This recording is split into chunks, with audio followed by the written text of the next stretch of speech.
seeking relief from persistent pain. It's not easy when doctors don't believe you.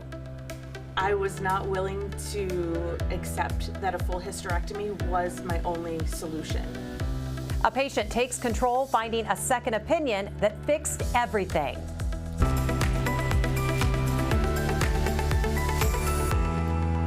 Good morning, I'm Jessica Lovell. It is Friday, February 3rd. Welcome to the Morning Medical Update. Have you ever had persistent pain that you couldn't explain and doctors couldn't pinpoint what it was? Well, today we learn what one woman did to help herself, and she hopes her story can help others. As always, make sure you get your questions sent in to us on YouTube, Facebook, and the Medical News Network. You can find links to those right here on your screen. You're about to meet a woman who was forced to become her own health advocate to avoid a major surgery she didn't even need. Alexis Del Cid explains how one woman finally got the help she needed with her own research and a second opinion.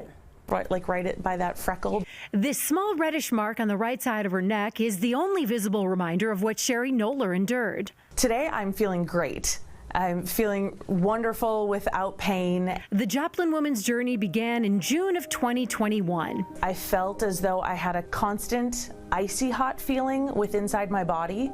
It was a pain that would radiate down through my left leg down to about my knee, and at the worst of it would also be radiating up my left side into my rib cage. Even more maddening, it was a pain deep inside her. Sherry couldn't find it, couldn't relieve it with any kind of pressure. I was also feeling like my hips were just kind of out of joint a little bit. I was trying to stretch, I was trying to move around to get some relief, and nothing would help. Over several months, she saw multiple doctors and had multiple scans and tests, everything coming up clean, indicating she was perfectly healthy. It impacted my mental health for sure. At 38, Sherry felt despair. Then she started doing her own internet searches and she came across something intriguing. Dozens of Facebook pages and groups dedicated to something she'd never heard of, pelvic congestion syndrome. In the simplest terms, varicose veins in the pelvis. What I found was a community of tens of thousands of women. She asked her gynecologist in Joplin about it and says she was stunned when the doctor told Sherry that she didn't believe in pelvic congestion syndrome. Even worse, the only way to remedy pelvic congestion syndrome was to have a full hysterectomy. Sherry took the reins, reaching out to a doctor at the University of Kansas Health System that she'd read about through her various searches, vascular and interventional radiologist Dr. Adam Alley.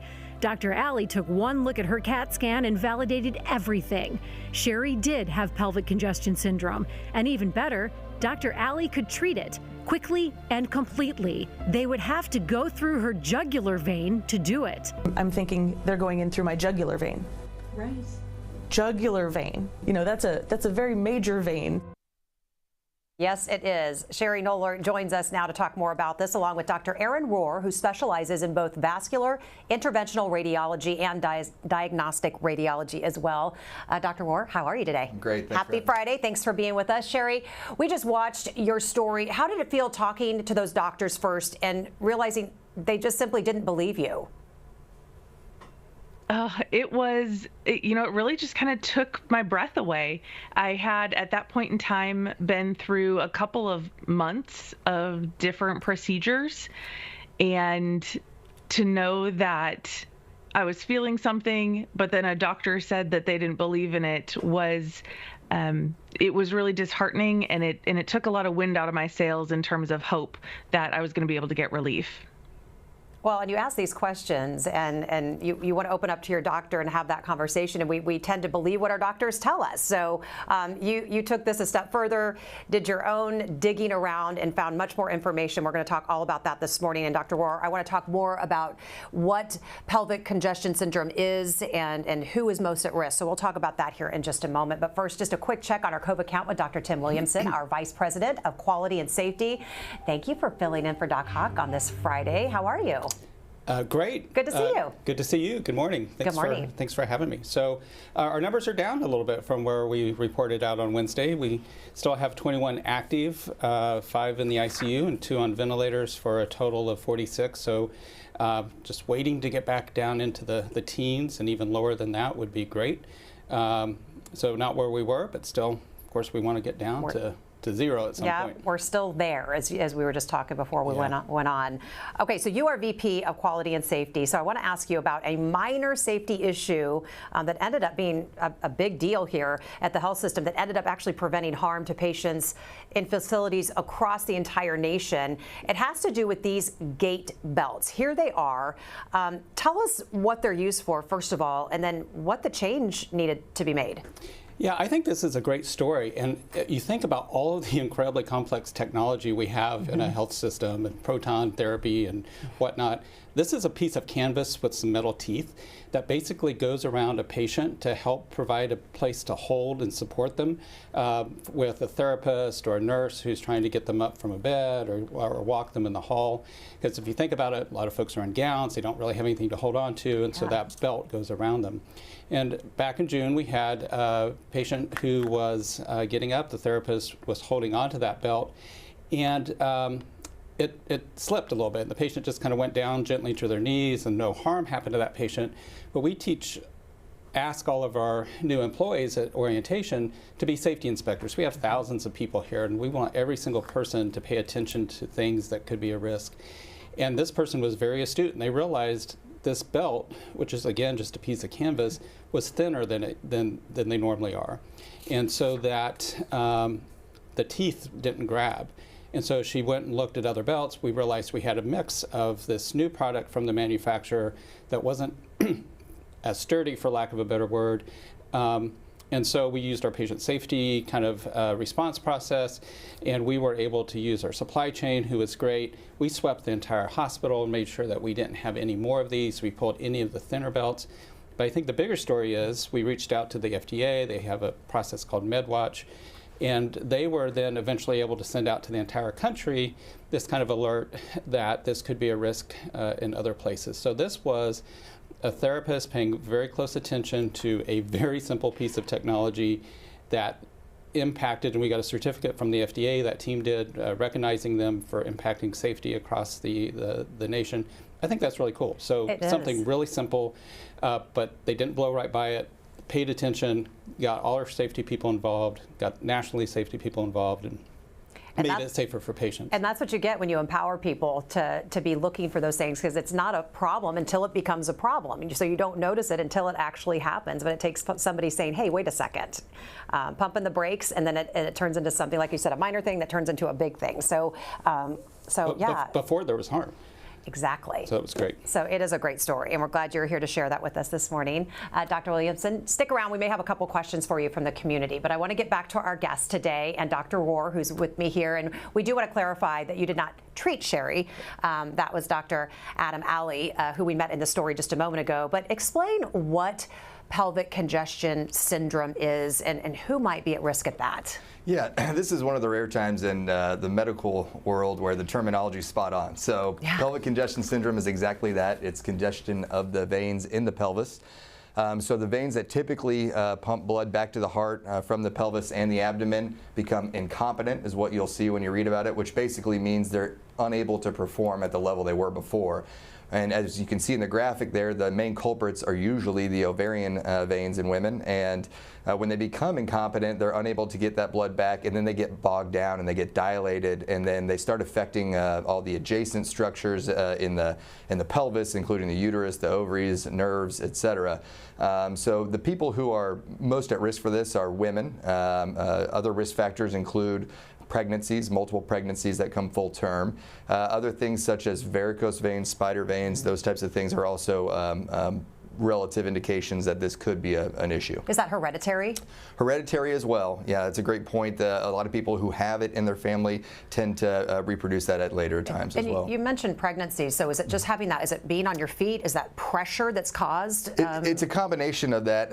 As you can imagine, there's a lot more blood supply demanded on the body when you're supporting a child for full term. So those veins require more blood to get back, and they have more tension on the system, if you will, and they just become a little blown out and become incompetent and those types of things.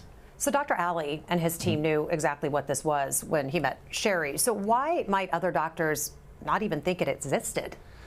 Well, I think it's a culmination of a lot of different factors, but one being it's pretty vague symptoms. So the symptoms can overlap with a lot of other etiologies for pelvic pain, and people can become, unfortunately, dismissive at that time. The other thing is just lack of awareness. It's kind of something that's grown throughout the medical community over the years, where we now have imaging criteria and diagnostics to say, yes, this is exactly what it is. So it's a little bit of both and kind of overshadowed by some other vague symptoms that can be attributed to pelvic congestion syndrome. So Sherry, at first, the only option doctors were giving you was a full hysterectomy. You said, no way. How did you go about finding Dr. Alley? Tell us about the research, and this is kind of the good power of social media. Yes, and so at the point in time when pelvic congestion syndrome came on my radar, I was seeing my general practice, my general physician, and he was like, "Okay, we're at the time where I think you need to go see your OBGYN because I've exhausted all my options." And so in the time that I was waiting to get that appointment, I was listening to what the doctor was saying, because what I was saying about where my pain was and what my pain was, my doctors were saying something different. They're like, it's your lower left quadrant abdominal pain. And so I started kind of using the words that the doctors were telling me and doing some Google searches.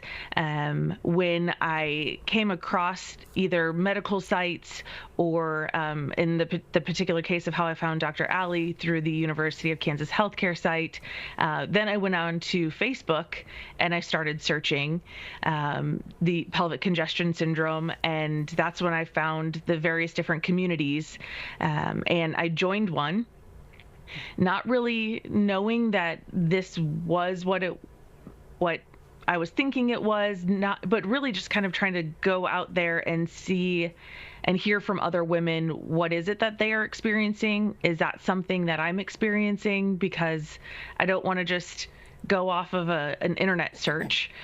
So I was trying to do information gathering for myself and understand, do I think I align with what some of these other folks are saying, or do I need to maybe look a different direction? And what I found in the community that I joined was there were multiple different options. I mean, there were Nutcracker syndrome was one that came up, but pelvic congestion syndrome was one that was coming up. And in the posts that I was seeing, there were women saying, hey, ask your doctor about pelvic congestion syndrome because it may shine more light on what you're going through, more so than this other potentially this other diagnosis. And so I was reading that. I kind of stayed in tune to what that group was saying, and then I had my appointment with my OBGYN, and that's when the idea of pelvic congestion syndrome was kind of dismissed. And when that's not really a thing. I think we need to send you for second opinions and do a couple of other things before we make a decision. And that's what I did. I got second opinions and came back to the doctor with no answers that made sense, and no answers from any other doctors. They said, this isn't a gastro issue. It's not any other issue. And so then my option was full hysterectomy or exploratory surgery. And, at the time being 38 years old, neither option sound like a reasonable option to me, especially since I had been doing some research and in that in-between time was doing what I could to connect with Dr. Alley and the University of Kansas healthcare system so that I could get another opinion and be believed.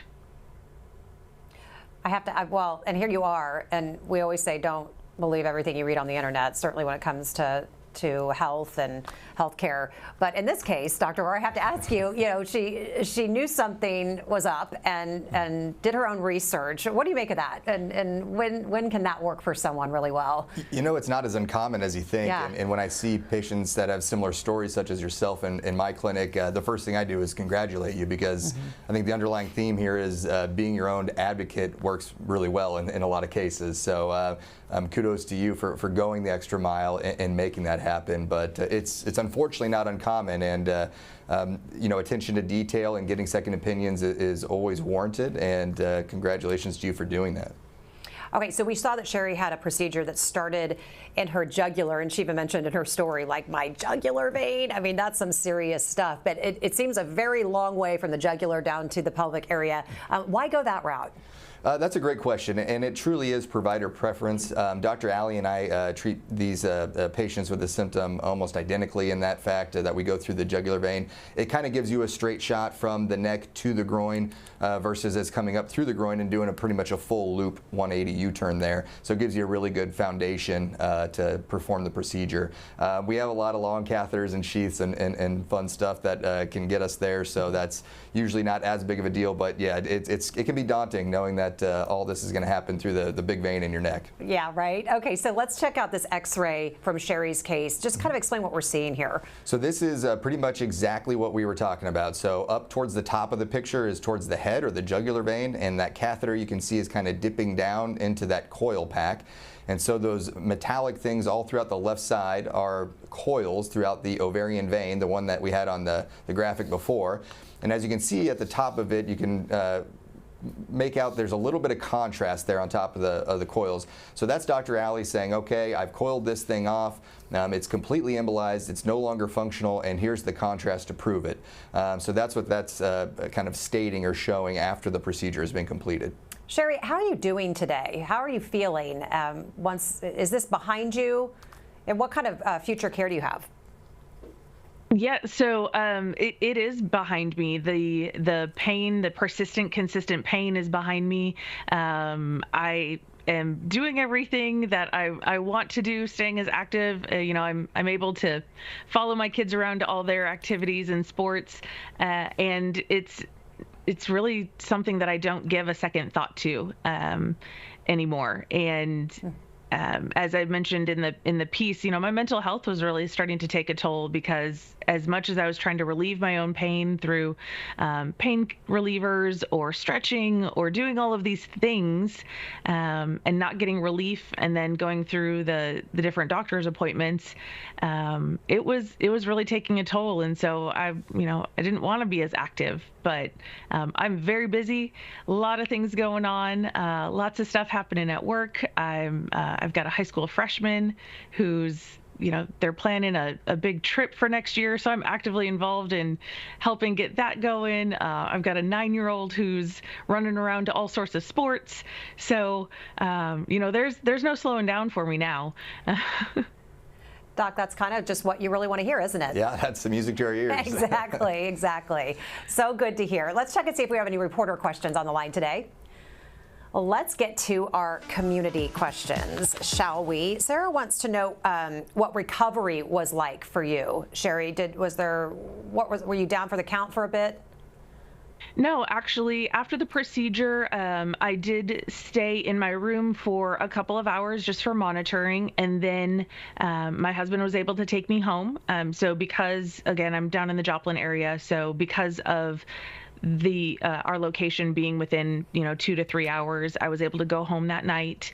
And from one of the pictures you saw, I had a large gauze bandage on my neck with kind of a big adhesive sheet to keep that in place, and that I was supposed to keep on for 24 hours and just kind of take it easy for 2 to 3 days afterwards, which really kind of meant no significant twisting and just watching my activity level, but that's all that my recovery was. And when I came out of the procedure, I immediately felt better. So I was pretty excited to get up and moving again, but I did take it easy.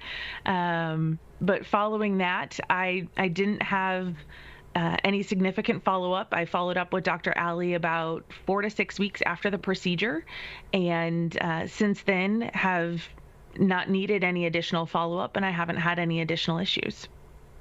I want to ask both of our doctors about this one. Ruth Ellen says, how can it happen that a doctor doesn't believe in a possible diagnosis that a patient asks about?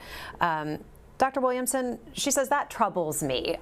What advice would you have hearing a story like Sherry's, and when people hear that a doctor didn't believe them? Not everybody would be as savvy maybe to do what Sherry did and hit the internet and be able to find groups. What do you make of it?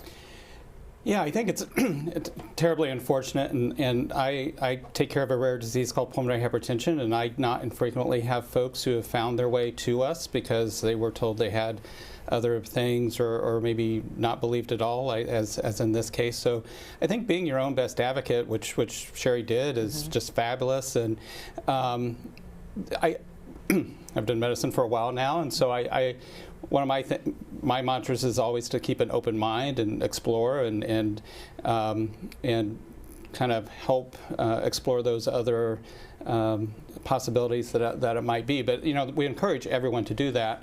But a lot of patients come here to the health system for that exact reason, is that they've not been able to get the answers, and their research has kind of guided them to us. So that's unfortunately, or fortunately for us, but unfortunately, it's not an uncommon phenomenon that people come to us by that very pathway. Yeah, makes sense. Dr. War, I mean, I think patients want to lean on their doctors for answers, but they also want to feel like it's a partnership and they're kind of walking alongside with their health care. Just what do you say to someone like Ruth, who that is concerning when you hear that? No one wants to think that they're not believed. Yeah, it is truly concerning, and to kind of piggyback on Dr. Williamson's thoughts, it's unfortunate, it happens, but it is good to build that relationship and team, if you will, with your own health care.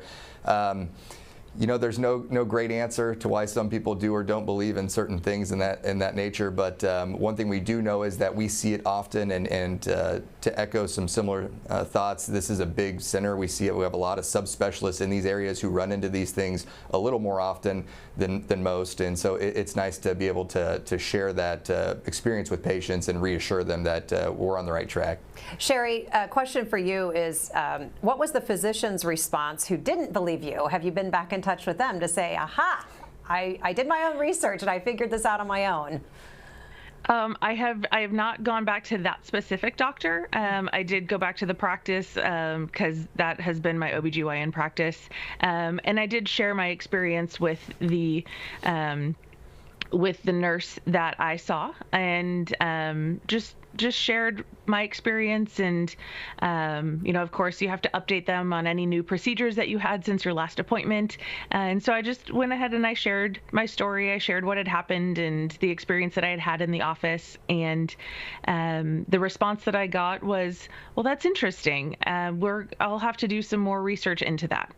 And I will say too, to your question, and to your previous question, it was my understanding from Dr. Alley that the dilated veins that I was showing are quite common, but it's not common that everyone is going to have pain from dilated veins either. And so I think that probably complicates the issue a little bit for those doctors that have maybe seen it before. But to understand that there is a segment of the population that may appear to have the same symptoms as another patient, but that patient could be having significant pain, whereas the other patient isn't.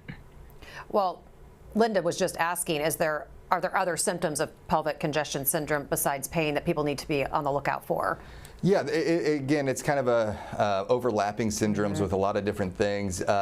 Pain, bloating. One of the hallmarks of pelvic congestion syndrome actually is positional pain. It's one thing that kind of separates it a little more from others, where gravity kind of does its thing and pulls this blood down into the pelvis, and that's when you become uncomfortable standing, walking on your feet all day. Patients typically have the same story of, when I lie down or I go in this position, I feel much better. And I don't know if that was your case or not, but we typically see that a fair amount, and that kind of helps us discern some of those. But yeah, it can be pretty vague until you get some of these more specific, teased out kind of symptoms. A question from Jeremy, and I'll give this to Dr. Williamson. And we touched on this, but I think we just kind of brought up a really good topic. Jeremy wants to know, what's the most helpful thing we can say to our doctors that help them to diagnose when it's hard to tell what's happening? When you're the one experiencing the symptoms, but maybe best knowing how to communicate that when it's hard to know what it is and there's no direct answer. What advice might you have? That's a great question. Interested in Dr. Rohrer's opinion as well. As I think just be as specific as you can about what you're feeling. And I get sometimes it's hard to be specific. In my world, sometimes there's a lot of overlap between shortness of breath and fatigue and tiredness, and so just tell folks what you're feeling and really get all of those symptoms out there. And sometimes they feel like they're not connected, but maybe they are connected in some way. And then I do think there's parts of the population that are really worried about offending their doctor or making their doctor mad. But my hope is that most physicians and other providers would be open that if you need to seek additional opinions. I never discourage if I'm not able to provide someone answers or having trouble getting to the right answer. I'm open for people seeking second opinions. So I think certainly tell your doctor everything that's going on. But if you're not quite getting the answers or feel like you're being heard even, then certainly finding other providers to tell that story to is very reasonable. And that's why we talk about our second opinions. I mean, Yeah. we either send people for second opinions or we often are the second opinion. Either way, we want those second opinions heard. You talked about the overlapping of different, and it could be in all sorts of areas of medicine, but the overlapping of different symptoms can be really confusing for a patient. Yeah, absolutely. And again, it's more of telling your story, making sure that all your symptoms are explained, imaging is reviewed thoroughly if you need second opinions on that as well. They all kind of come together. And to your point earlier that you made, an enlarged vein in the pelvis doesn't necessarily mean you have pelvic congestion syndrome. It's something we see commonly, but when you start putting those pieces together from the puzzle of, oh, they are having this pain, it is positional, we do have imaging diagnosis to say that there is enlarged veins there, then things start to come together a little more, and sometimes it needs more than one set of eyes. I'm going to give you last question, and you touched on it a little bit earlier, but Jared asking if men can get pelvic congestion syndrome. Is it called the same thing? Could they get those enlarged veins down in that area? Yeah, technically it is the same. So the same incompetent vein, the gonadal vein. So in the woman, it's the ovarian vein, which we showed a graphic of. In the men, it would be the testicular vein, and that's called a varicocele. They present a little bit differently, but it's the same type of pathophysiology. But they don't get it as often? Correct. Not as often as far as the pelvic pain associated with pelvic congestion. So rarely do men present with the prostate discomfort and some of the pelvic discomforts that you would see, and it's more of a testicular issue that's treated independently. Really interesting conversation. I had not heard of this issue, so I hope other people learned a lot about pelvic congestion syndrome today. And Sherry, we appreciate you sharing your story with us. I want you to give us your final thoughts, but we just had one last question about just your best advice for people seeking answers and wanting to know more about where to go.